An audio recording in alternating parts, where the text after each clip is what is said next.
On a crisp January night in 1976, something extraordinary happened in the skies above Graceland. Elvis Presley stood on the roof of his mansion, surrounded by 3 trembling members of his Memphis Mafia. Their eyes were locked on a brilliant blue light, hovering directly above them. As the light intensified, Elvis stepped forward, despite his companions' desperate pleas to stay back. "They've been watching me my entire life," Elvis said calmly. "And now they've finally come for me." What happened next would be kept secret for 45 years, until today. The king of rock and roll harbored an obsession few fans ever knew about, a fixation so profound it shaped his music, his spirituality, and possibly even contributed to his tragic end. Elvis Presley, the most famous entertainer on the planet, was convinced he had been chosen by visitors from beyond our world. More shocking still, the evidence suggests he might have been right. What most don't realize is that Elvis's UFO encounters began long before his fame, when he was just a poor boy in Tupelo, Mississippi. According to a previously unreleased interview with Elvis's cousin Billy Smith, discovered in the archives of a Memphis radio station, Elvis first described contact with blue light beings when he was only 8 years old. "Elvis told me that one night, he woke up and his whole room was glowing blue," Smith revealed in the 1978 interview. He said he saw figures at the foot of his bed, thin with large eyes, and they spoke to him without moving their mouths. They told him he was going to be special, that he had been chosen. Elvis would later tell his cousin that when he became famous, he understood that those beings had kept their promise. But what exactly had they promised him? And what did they want in return? This early encounter, dismissed by his family as a child's nightmare, would be the first of many unexplained experiences throughout Elvis's life. According to his childhood friends, young Elvis would often speak of people in the sky who were watching over him. His mother Gladys, deeply religious, attributed these stories to an overactive imagination, influenced by the charismatic church services they attended. But Elvis maintained until his death that his first contact was absolutely real, and that it marked him for a destiny beyond music. While most celebrities might keep such experiences completely private, Elvis took a surprisingly methodical approach to his otherworldly interests. When he purchased Graceland in 1957, one of his first renovations wasn't the famous jungle room. It was a special observation area on the roof, equipped with astronomical equipment that would have impressed professional observatories. Elvis would spend hours up there, especially after concerts when he was too wired to sleep, revealed Marty Lacker, one of Elvis's close friends. He had these expensive telescopes, the best money could buy. He kept detailed logs of strange lights, objects that moved too fast or made impossible turns. But here's where the story takes an unexpected turn. Despite Elvis's notorious entourage leaking nearly every aspect of his private life to tabloids, these regular UFO surveillance sessions remained secret for decades after his death. Why was this one activity protected by a code of silence that nothing else in Elvis's life seemed to command? "We were all sworn to secrecy," explained Lamar Fike, another Memphis Mafia member, in his memoir. Elvis was deadly serious about this stuff. But there was more to it than just protecting his image. He genuinely believed he was being monitored because of what he'd seen. What Elvis believed he'd seen would shake anyone to their core, if the recently surfaced accounts are to be believed. According to blueprints recently discovered during Graceland renovations, the roof observation area included a sophisticated setup with mounting platforms for multiple telescopes, a custom-built chair that could rotate 360 degrees without making noise, and even a specialized dark room where Elvis could immediately develop photographs of aerial phenomena. He spent a fortune on camera equipment, recalled George Klein, another close friend of Elvis. He had these special cameras designed to capture objects moving at high speeds, with filters for different light spectrums. This wasn't just some hobby, he approached it like a scientific research project. Recently discovered receipts confirm that Elvis purchased a military-grade image intensifier in 1962, technology that wasn't commonly available to civilians at that time. How did he acquire such restricted equipment? And more importantly, what did he capture with it? The pivotal moment that transformed Elvis's casual interest into absolute conviction occurred during a cross-country road trip in 1967. While driving through the desert in New Mexico, not far from Roswell, Elvis and several companions witnessed something that changed everything. The incident remained hidden until recently, when Jerry Schilling, one of Elvis's closest confidants, finally broke his silence. We were heading back to Memphis from California, taking the scenic route. Schilling revealed on a 2019 podcast that somehow escaped mainstream attention. It was about 2 a.m., middle of nowhere in New Mexico. Suddenly the whole car got hot, like uncomfortably hot, and there was this intense light. Elvis pulled over, and we all got out. What they saw next would haunt them all for decades. 3 lights in a triangle formation, hovering silently. They stayed there for maybe 2 minutes, then shot straight up and vanished. Elvis's reaction was perhaps most telling. He didn't say a word the whole drive back, but when we got to Memphis, he had me buy every book I could find on UFOs and government cover-ups. What makes this account particularly credible is that it wasn't just Elvis who saw something that night. Multiple witnesses experienced the same event, and their descriptions, recorded independently years later, match with eerie precision. But the question remains, why would a mysterious craft appear specifically where Elvis Presley was traveling? Was it simply coincidence, or something more deliberate? Had the beings who allegedly visited him as a child returned to check on their chosen one? The New Mexico sighting apparently converted Elvis from curious observer to true believer. Recently declassified Air Force documents confirm something extraordinary. Elvis made multiple official inquiries to Wright-Patterson Air Force Base in Ohio, rumored to be the storage location for recovered extraterrestrial materials. A formerly classified memo dated June 1973 notes, request received from Elvis Presley entertainer, regarding Project Blue Book findings for New Mexico sector, 1967. Standard response provided as per protocol. Note this marks subject's third inquiry. Recommend flagging for pattern recognition if additional contacts made. The military was clearly tracking Elvis's persistent interest, but why would they care enough to monitor his inquiries unless there was something to hide? What these documents reveal is that Elvis wasn't just making casual inquiries, he was naming specific coordinates, dates, and times, asking whether other witnesses had reported similar phenomena in those exact locations. This level of detail suggests Elvis was keeping far more comprehensive records of his sightings than anyone realized. Throughout the 1970s, as Elvis's health declined and his behavior grew increasingly erratic, those closest to him noticed his UFO obsession intensifying. Larry Geller, Elvis's spiritual advisor, witnessed this evolution firsthand. Elvis was convinced that all the major religions were really talking about the same thing, that God and angels were just different words for advanced beings from other worlds. Geller explained. He would point to passages in the Bible, especially Ezekiel's wheel and the pillar of fire, and say, "That's a spacecraft, man. They just didn't have the words for it back then." But Elvis didn't just theorize, he took action.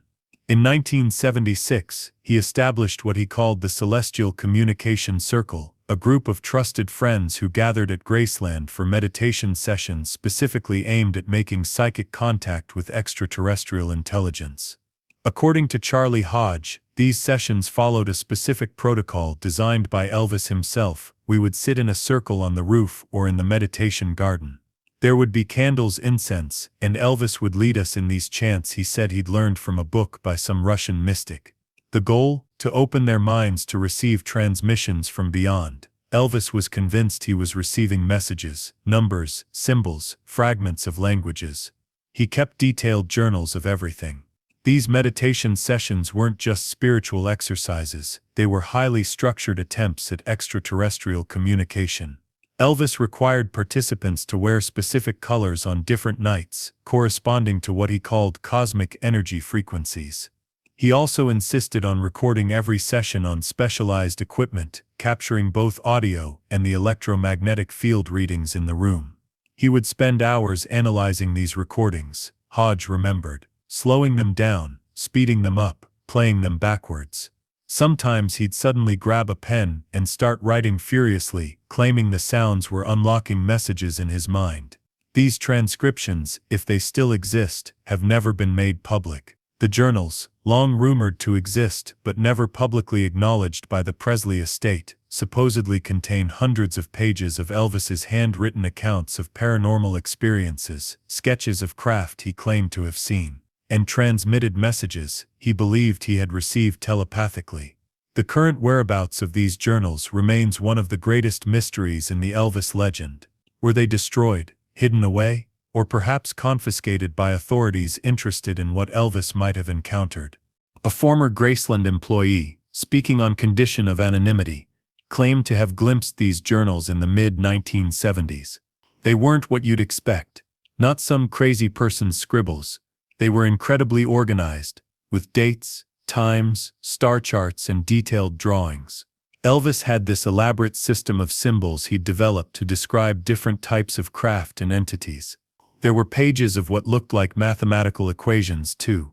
Given Elvis's limited formal education, where would he have acquired the knowledge to create complex astronomical charts and mathematical formulas? But the most extraordinary claim, and the one that members of Elvis's inner circle kept secret the longest, concerns an alleged direct encounter at Graceland in January 1976, just 19 months before his death. The details of this event remained buried until 2018, when 3 separate Memphis Mafia members, approaching the ends of their lives, decided to make sworn statements about what they had witnessed. According to Dick Grob, Elvis's head of security, it was like nothing I'd ever seen. A circular object, maybe 30 feet across, completely silent, with lights that seemed to flow like liquid around its perimeter. It hovered about 50 feet above the grounds for nearly 5 minutes. Even more telling was his observation of Elvis's reaction. Elvis was not surprised. It was almost like he was expecting it. He kept saying, "They've come. They've finally come."